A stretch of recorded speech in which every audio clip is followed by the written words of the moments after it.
और अगली बड़ी खबर की ओर रुख कर लेंगे। लखनऊ से ये खबर सामने आ रही है, जहां पर अगले साल रिक्त होंगे एमएलसी की 11 सीटें। विधान परिषद की 11 सीटों पर चुनावी तैयारी। स्नातक शिक्षक क्षेत्र की 11 सीटों पर होगा चुनाव।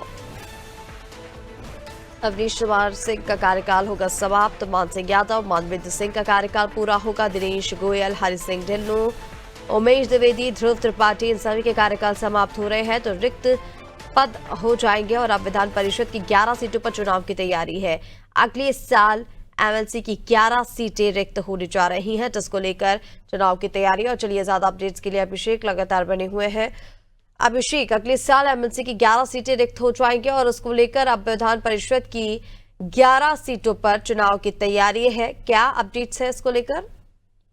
कहा यह जा रहा है कि फरवरी और मार्च के महीने में जब यूपी में पंचायत चुनाव की रणभेरी बजेगी, तो ऐसे में ये कहा जा रहा है कि वर्ष 2026 में ही जब पंचायत चुनाव संपन्न होंगे, तो ये विधानसभा के जो 11 सदस्य हैं, इनका कार्यकाल भी समाप्त होगा। इसमें हरि सिंह ढिल्लों हैं, जो अमरोहा से आते हैं, भाजपा के कद्दावर नेता हैं।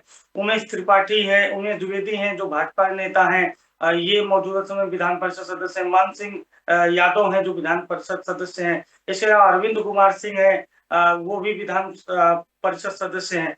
ये देखिए, विधान परिषद सदस्यों की 3 तरीके से उनका चुनाव होता है। एक जो लोकल बॉडी के चुनाव होते हैं, एक मनोनीत होता है और एक शिक्षक एमएलसी होता है और एक स्नातक शिक्षक एमएलसी होता है।